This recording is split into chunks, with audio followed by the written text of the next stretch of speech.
ओम शांति। 25 अक्टूबर 2023। आज के मुरली के कुछ मुख्य पॉइंट्स हैं। बाबा कहते बच्चे, बाप की याद में ही ज्ञान, भक्ति और वैराग्य समाया हुआ है। फिर बाबा कहते कि अभी हमारी याद ज्ञान सहित है। इसे अव्यभिचारी याद भी कहते हैं। द्वापर में जो भक्ति होती है उसे योग नहीं कहा जाता। फिर बाबा कहते कि अभी तुम बच्चे परमधाम जाने की मेहनत करते हो, पर दुनिया वाले तो मून पर जाने की मेहनत करते हैं, जबकि वह सब व्यर्थ होने वाली है। तो सुनते हैं आज बाबा की मधुर महावाक्य। मीठे बच्चे, तुम बेहद के बाप को याद करो। इसमें ही ज्ञान, भक्ति और वैराग्य तीनों समाया हुआ है। यह है नई पढ़ाई। प्रश्न: संगम पर ज्ञान और योग के साथ साथ भक्ति भी चलती है, कैसे? उत्तर: वास्तव में योग को भक्ति भी कह सकते हैं, क्योंकि तुम बच्चे अव्यभिचारी याद में रहते हो। तुम्हारी यह याद ज्ञान सहित है, इसलिए इसे योग कहा गया है। द्वापर से सिर्फ भक्ति होती, ज्ञान नहीं होता, इसलिए उस भक्ति को योग नहीं कहा जाता। उसमें कोई एम ऑब्जेक्ट नहीं है। अभी तुम्हें ज्ञान भी मिलता, योग भी करते, फिर तुम्हारा बेहद की सृष्टि से वैराग्य भी है। गीत किसने अपना बना के। ओम शांति। बेहद का बाप समझाते हैं, शास्त्रों की पढ़ाई वह कोई पढ़ाई नहीं है, क्योंकि शास्त्रों की पढ़ाई में कोई एम ऑब्जेक्ट नहीं है। शास्त्रों से कोई दुनिया का पता नहीं पड़ता है। अमेरिका कहाँ है, किसने ढूंढी, यह बातें शास्त्रों में नहीं है। कहते हैं फलाने ने ढूंढी, दूसरे इलाके ढूंढते हैं अपने रहने लिए। देखा, मनुष्य बहुत हो गए हैं, रहने लिए ज़मीन तो चाहिए ना। अब यह सब बातें पढ़ाई की है, इसको एजुकेशन कहा जाता है। तुम्हारा भी यह एजुकेशन है। इसको आश्रम कहें अथवा इंस्टीट्यूशन कहें व यूनिवर्सिटी कहें, इसमें सब आ जाता है। उस पढ़ाई के नक्शे आदि और हैं। शास्त्रों से रोशनी नहीं मिलती, पढ़ाई से रोशनी मिलती है। तुम्हारी भी पढ़ाई है। वैकुंठ किसको कहा जाता है, यह ना उस पढ़ाई में है, ना शास्त्रों की पढ़ाई में है। यह नॉलेज ही नहीं है, जो एक बाप ही बतलाते हैं। मनुष्य तो कह देते स्वर्ग नर्क सब यहाँ ही है। बाप ही समझाते हैं स्वर्ग नर्क किसको कहा जाता है। यह बातें ना शास्त्रों में है, ना एजुकेशन में है। तो नई बातें होने कारण मनुष्य मूंझते हैं, कहते हैं ऐसा ज्ञान तो कभी सुना नहीं। यह तो नई वंडरफुल बातें हैं जो कभी कोई ने नहीं सुनाई है भी बरोबर नई बातें। ना उस एजुकेशन वाले सुना सकते, ना सन्यासी आदि सुना सकते। इसीलिए परमपिता परमात्मा को ही ज्ञान का सागर कहा जाता है। बेहद की हिस्ट्री ज्योग्राफी भी समझाते हैं। ज्ञान से स्वर्ग और नर्क का विस्तार भी सुनाते हैं। यह नई बातें हैं ना। इस पढ़ाई में सब कुछ है, ज्ञान भी है, योग भी है, पढ़ाई भी है, भक्ति भी है।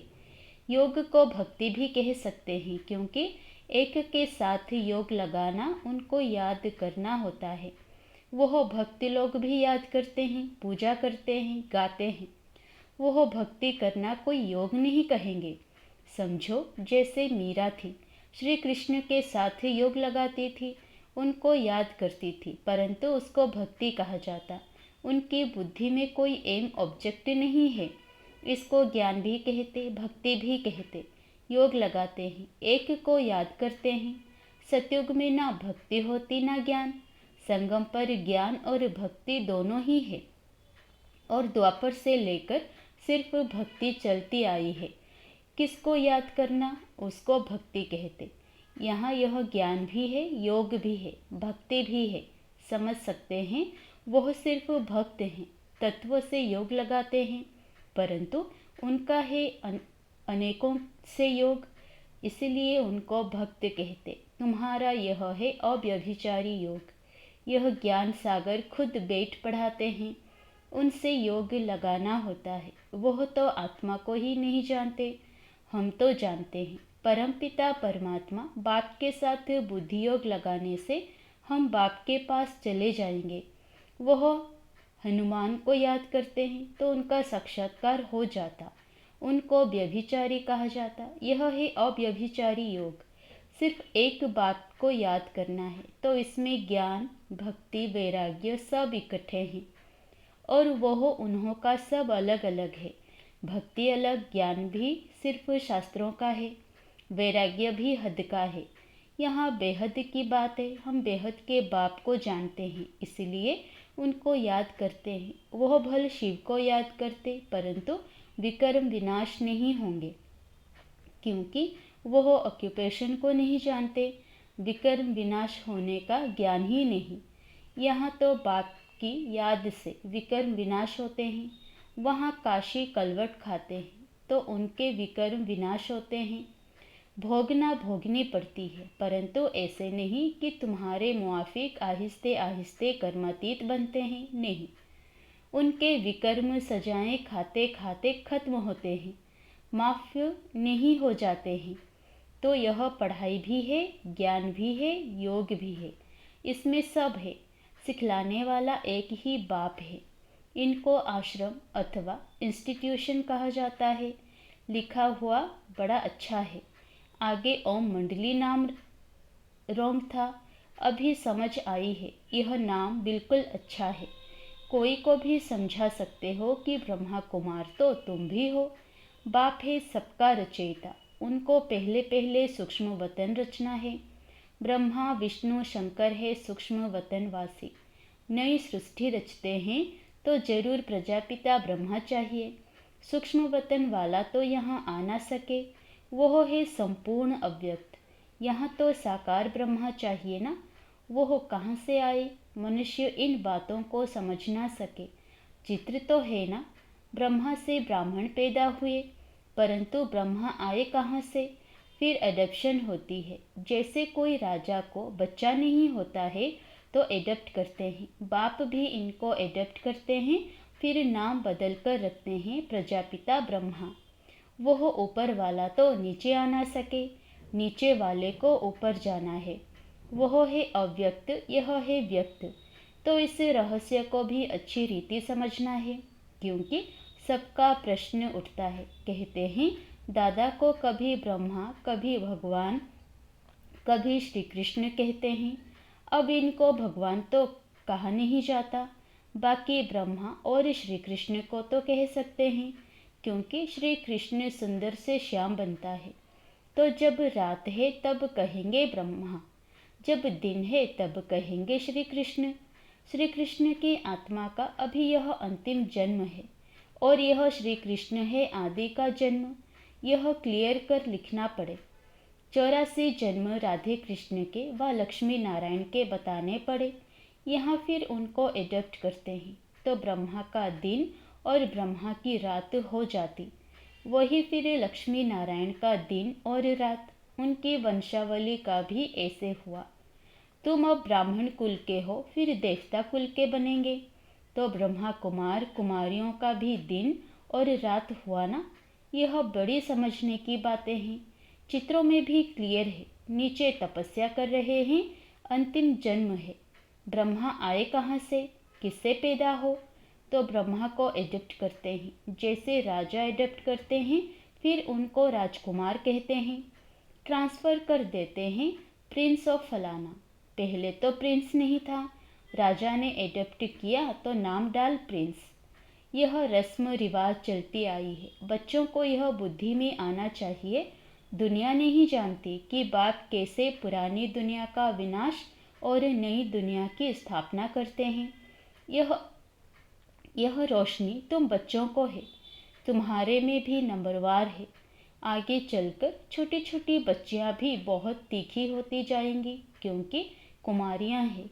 लिखा हुआ भी है कि कुमारियों द्वारा बाण मरवाए। कुमारियों का चमत्कार नंबर 1 में गाया है। मम्मा भी कुमारी है, सबसे तीखी गई है। कहा जाता है डॉटर सोल्स मदर। मदर तो नहीं बैठ कोई से बात करेगी, यह माँ तो हो गई गुप्त, वह मम्मा है प्रत्यक्ष। तो तुम शक्तियों अथवा बच्चों का काम है माँ का शो करना। बहुत अच्छी अच्छी बच्चियाँ भी हैं जिनका पुरुषार्थ अच्छा चलता है। कौरव संप्रदाय में भी किन्हों के मुख्य नाम है ना, जो महारथी हैं। यहाँ भी महारथियों के नाम हैं। सबसे बड़ा है शिव बाबा, ऊंचते ऊंच भगवान, उनका ऊंचा ठाव है। वास्तव में ठाव रहने का स्थान तो हम आत्माओं का भी ऊंच है।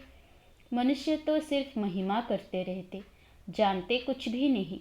हम आत्माएं भी वहाँ की रहने वाली है, परंतु हमको जन्म मरण में आकर पाठ बजाना है। वो हो जन्म मरण में नहीं आते, पाठ उनका भी है, परंतु कैसे है यह भी तुम जानते हो। अभी तुम बच्चे समझते हो यह शिव बाबा का रथ है, अश्व अथवा घोड़ा भी है, बाकी वह घोड़ा गाड़ी नहीं है। यह भी जो भूले हुए हैं, यह ड्रामा में नूंद है। आधा कल्प हम भी भूल में भटकते भटकते एकदम भटक जाते हैं। अभी रोशनी मिली है तो बहुत खबरदार हो पड़े हैं। जानते हैं यह पुरानी दुनिया खत्म होनी है, हमको नष्टमोहा बनना है। कमल फूल समान गृहस्थ व्यवहार में रहते नष्टमोहा बनने का पुरुषार्थ करना है। तोड़ तो सबसे निभाना है, साथ भी रहना है। यह भट्टी भी बननी थी जैसे कल्प पहले बनी थी। अभी तो कहते हैं गृहस्थ व्यवहार में रह मेहनत करनी है, यहाँ घर बार छोड़ने की बात ही नहीं। हम तो घर में बैठे हैं ना, कितने बच्चे हैं, लौकिक भी थे ना, छोड़ा कुछ भी नहीं है। सन्यासी तो जंगल में चले जाते हैं, हम तो शहर में बैठे हैं, तो उनसे तोड़ निभाना है। बाप की रचना है, बाप कमाकर बच्चे को वर्षा देते हैं। पहले तो वर्षा देते हैं काम विकार का, फिर उनसे छुड़ाकर निर्विकारी बनाना बाप का ही काम है। ऐसे भी होते हैं, कहाँ बच्चे माँ बाप को ज्ञान देते हैं, कहाँ बाप बच्चों को ज्ञान देते हैं। यह है ही राजयोग, वह है हठ योग। आत्मा को नॉलेज मिलती है परमात्मा से।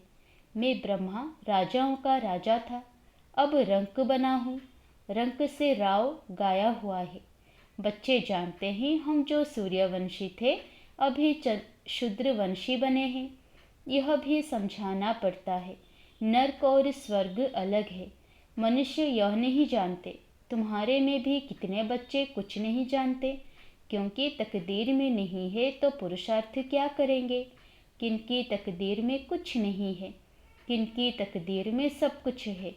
तकदीर पुरुषार्थ कराती है, तकदीर नहीं है तो पुरुषार्थ क्या करेंगे। एक ही स्कूल है, चलता रहता है।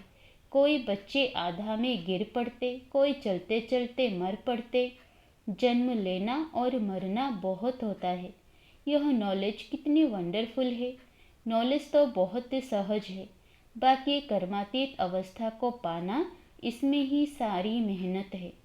जब विकर्म विनाश हो तब तो उड़ सके। ध्यान से ज्ञान श्रेष्ठ है। ध्यान में माया के विघ्न बहुत पड़ते हैं, इसलिए ध्यान से ज्ञान अच्छा है। ऐसे नहीं कि योग से ज्ञान अच्छा है। ध्यान के लिए कहा जाता है, ध्यान में जाने वाले आज है नहीं। योग में तो कमाई होती है, विकर्म विनाश होते हैं। ध्यान में कोई कमाई नहीं है, योग और ज्ञान में कमाई है। ज्ञान और योग बिगर हेल्दी वेल्दी बन नहीं सकते। फिर यह घूमने फिरने की एक आदत पड़ जाती है, यह भी ठीक नहीं। ध्यान नुकसान बहुत करता है। ज्ञान भी है सेकंड का, योग कोई सेकंड का नहीं है। जहाँ जीना है वहाँ योग लगाते रहना है। ज्ञान तो सहज है, बाकी एवर हेल्दी निरोगी बनना, इसमें मेहनत है। सवेरे उठकर याद में बैठने में भी विघ्न बहुत पड़ते हैं। पॉइंट्स निकालते हैं तो भी बुद्धि कहाँ की कहाँ चली जाती है। सबसे जास्ती तूफान तो पहले नंबर वाले को आएंगे ना, शिव बाबा को तो नहीं आ सकते। बाबा हमेशा समझाते रहते हैं, तूफान तो बहुत आएंगे। जितना याद में रहने की कोशिश करेंगे उतना तूफान बहुत आएंगे। उनसे डरना नहीं है, याद में रहना है, स्थिर होना है। तूफान कोई हिला ना सके। यह अंत की अवस्था है, यह है रूहानी रेस। शिव बाबा को याद करते रहो। यह भी समझने की और धारण करने की बातें हैं। धन दान नहीं करेंगे तो धारणा नहीं होगी। पुरुषार्थ करना चाहिए। 2 बाप की पॉइंट किसको समझाना बहुत इजी है, यह भी तुम ही जानते हो। बाप 21 जन्मों का वर्षा देते हैं। तुम कहेंगे इन लक्ष्मी नारायण को बाप से 21 जन्मों का वर्षा मिला है। बाप ने उनको राजयोग सिखलाया और कोई मुख से कह ना सके कि उन्हें भगवान ने यह वर्षा दिया है। दुनिया में कोई किस बात में खुश रहते। तुम जिस बात में खुश हो उसको कोई नहीं जानते। मनुष्य तो अल्पकाल क्षण भंगुर के लिए खुशी मनाते हैं। तुम हो सच्चे ब्राह्मण कुलभूषण, जो योगी और ज्ञानी हो। तुम्हारे इस अतीन्द्रिय सुख की खुशी को और कोई जान नहीं सकते। वह तो क्या क्या माथा मारते रहते हैं, मून पर जाने का पुरुषार्थ करते हैं, बहुत डिफ़िकल्ट मेहनत करते हैं। उन सब की मेहनत बर्बाद हो जानी है। तुम बिना कोई तकलीफ के ऐसी जगह जाने का पुरुषार्थ करते हो जहाँ और कोई जा ना सके। एकदम ऊंचते ऊंच परमधाम में जाते हो। अच्छा, मीठे मीठे सिकिलधे बच्चों प्रति माता पिता बाप दादा का याद प्यार और गुड मॉर्निंग। रूहानी बाप की रूहानी बच्चों को नमस्ते। धारणा के लिए मुख्य सार। पहला, गृहस्थ व्यवहार में रहते नष्ट मोहा भी बनना है, साथ साथ सबसे तोड़ निभाते कमल फूल समान रहना है। दूसरा, धारणा करने के लिए ज्ञान धन का दान जरूर करना है। ज्ञान और योग से अपनी कमाई जमा करनी है, बाकी ध्यान दीदार की आश नहीं रखनी है। वरदान, संतुष्टता के सर्टिफिकेट द्वारा भविष्य राज्य भाग्य का तख्त प्राप्त करने वाले संतुष्ट मूर्ति भव। संतुष्ट रहना है और सर्व को संतुष्ट करना है। यह स्लोगन सदा आपके मस्तक रूपी बोर्ड पर लिखा हुआ हो, क्योंकि इसे सर्टिफिकेट वाले भविष्य में राज्य भाग्य का सर्टिफिकेट लेंगे। तो रोज़ अमृत वेले इस स्लोगन को स्मृति में लाओ। जैसे बोर्ड पर स्लोगन लिखते हो, ऐसे सदा अपने मस्तक के बोर्ड पर यह स्लोगन दौड़ाओ तो सभी संतुष्ट मूर्तियाँ हो जाएंगे। जो संतुष्ट हैं वह सदा प्रसन्न हैं। स्लोगन, आपस में स्नेह और संतुष्टता संपन्न व्यवहार करने वाले ही सफलता मूर्त बनते हैं। अच्छा, ओम शांति।